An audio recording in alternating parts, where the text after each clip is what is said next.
Starting off the day, I want dopamine to kick in. I want focus, happiness, excitement for my goals, and I want to be super smart. Let's take that example and let's talk about some behavioral things that give the dopamine system buoyancy, and then we can talk about nutritional and supplementation things that really push it a little bit harder. There are a couple things that we need if we want to be energetic and in focus, and I'm going to add another neurochemical on focus as we go along. So if we want to have energy, we need that norepinephrine system working well. It works alongside a neurochemical called cortisol, and cortisol is always talked about as bad, this stress hormone, but you want cortisol high during the morning. You want it to peak in the morning and get you going. It's what wakes you up in the morning out of sleep, actually. And to do that, that's why I'm a big proponent of this, getting sunlight in your eyes first thing in the morning. And if it's in your practice or you're inclined to do it, trying to get some movement first thing in the morning. You don't have to do your full bout of exercise. If you can do it in the morning, great. But you want to try and get some movement, maybe at least 10, 15 minutes. It could be a walk, could be a run, could be jump rope, could be jumping jacks, could be anything really, just movement. That's going to get the norepinephrine system primed because you have the adrenal glands, which sit above your kidneys, and they kick out norepinephrine and cortisol and get your system awake. Now, the dopamine system is really about picking a goal and a target. So this is why it's so crucial to identify what you're going to try and accomplish in, say, the before noon or in the first hour of your day or the first 2 hours of your day, really setting a goal.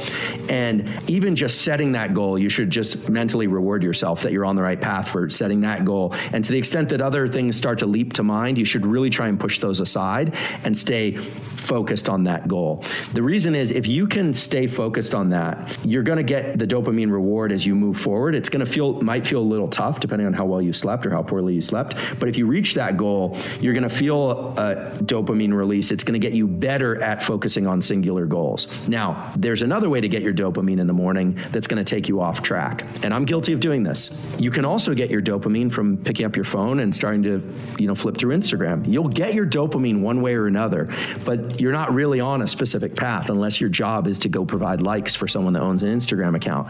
So you want to pick a targeted goal and you want to move toward that goal. And ideally you do it in the early part of the day because it really does prime this dopamine system to be able to do that more regularly. Here's the thing that's really key is forward movement, whether or not it's toward a cerebral or intellectual goal or it's physical exercise. Literally forward movement triggers release of dopamine. Forward movement also quiets the activity of the amygdala, this threat detection center in the brain. Forward movement toward a specific goal, and you're always in forward movement of some kind. The question is, are you in forward movement toward a focused, valuable goal or not? So that's why, you hear about these practices of setting out the plan the night before, or, some people wake up and they're very focused. Other people like me, I wake up and my mind is a little still discombobulated from sleep, because in sleep, our mind is discombobulated. We're not able to form plans. And it takes me a while to transition out of sleep. So I use 10 to 15 minutes of exercise as a way of amplifying that epinephrine and dopamine system. So I'm actually just moving towards something. This morning, I didn't have much time. I literally took a 10-minute jog. It's not my round of exercise, but it has me moving forward and it puts me on a path. So there are a couple other things. Again, not a nutritionist. I don't study supplementation, but there are some things that I do that I think are very valuable and that people in various high-performing communities do. One is a lot of people nowadays are into intermittent fasting. Fasting itself will stimulate the release of norepinephrine. And interestingly, it will also slightly increase the amount of dopamine because it puts you in kind of anticipation of a goal. Now, normally that goal is food if you're very, very hungry. But there's this ancient mechanism whereby when our blood glucose is low, we tend to have, even though we might be a little hungry and a little bit agitated, it tends to focus us on things outside ourselves. It means we need something outside ourselves. So we're less content to just sit on the couch. Contrast that with after you've eaten a big meal, right? You're probably more comfortable to just sit down and relax.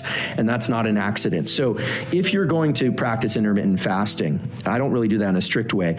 And you could do that in the morning. Sometimes people find that helps them improve their focus, because fasting can improve focus. Now, these are short-term fasts. I'm not talking about day-long fasts. I'm talking about just pushing your first meal out. If you take things that are further up the pathway, the synthesis pathway to dopamine, you start arriving at what are called amino acids. These are things that are extracted from food. foods.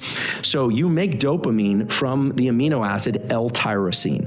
Now, L-tyrosine tends to be enriched in certain foods, and those foods include red meat and nuts. Those foods, if you eat them, make you secrete a little bit more L-tyrosine and will promote the secretion of dopamine. Now, it's low level, and of course, if you ingest too much of anything, if you ingest 2 ribeye steaks, right, your gut is going to be so filled with blood that you're going to be tired no matter what. You're not going to feel motivated. But red meat, and in particular, and nuts, various kinds of nuts, increased tyrosine levels, which increase dopamine levels. L-tyrosine, if you take it, you'll notice within about 30 minutes to an hour that you feel happier. You said you wanted a happy pill. You feel more focused. You feel more energetic. It is an antidepressant. You're synthesizing more dopamine. And if you stack that with a cup of coffee, if that's normally in your practice, don't do this if you have a heart condition. Of course, talk to your doctor about all of this, but before you do it, but you will feel energized and focused and positively in anticipation of things. So there are real neurochemical approaches to this. Obviously, I think people should do it with behaviors, but do I occasionally take L-tyrosine? Absolutely. Do I occasionally drink coffee? Almost every day. So, coffee is just another drug in the kit. And there's some warnings on those labels if people are already taking antidepressants and stuff, but for occasional use, I find it to be useful. Now, the one thing I just want to mention, and I might reference an article that I published with a former SEAL team member by the name of Pat Dossett. We had an article in Fast Company about, it was more geared towards how to deal with stress, but the first point that we made in there was one that if you're feeling stressed, because sometimes being in forward action, you're caffeinated, you slept well, you're in action, can make you feel stressed and you're having a hard time focusing. The way you focus is by training the focus system, and the way you do that is by setting your sights on an immediate goal and a horizon that's close in that you can accomplish. And it can be an even trivial one. It can be, look, I'm going to make my cup of coffee. I'm going to sit down. I'm going to take care of 4 email, and that's it. That's my first goal. Now, of course, that's not your entire goal for the day, but it's goal-directed behavior. And so you're coupling the neural circuits for focus with the neural circuits for goal-directed behavior with the neural circuits for energy and agitation. You're getting those aligned. They're coherent. Whereas when you sit down and you look at your phone and you're getting likes from Instagram and trying to take care of some emails, your neurochemical systems are kind of split. They're incoherent. And it's no wonder that by 11 or 11:30, you haven't accomplished much, or you feel like you've been kind of overworked and you're a little discombobulated. So there's a reason why in the SEAL team community, there's the kind of famous YouTube video that Admiral Craven gave about, first thing in the morning, make your bed. There's a reason why in those communities, and all military communities for that matter, you have regular, predictable, tractable practices that you can accomplish first thing in the day. It's not necessarily just about the practice. It's not about having a well-made bed. It's not about making a cup of coffee. It's about you being in control of the control circuits, because you have these brain circuits that are involved in controlling yourself and setting blinders on yourself when you need to and moving forward towards those goals. And if you don't practice those circuits, you don't take control of them, your brain is perfectly happy to go get dopamine any number of ways, get serotonin any number of ways. And so you can train up focus. You can train up goal-directed behavior. And what's cool about it is it's an amplifying effect, so that pretty soon you get up in the morning, you find yourself naturally in forward motion and naturally targeted on specific goals.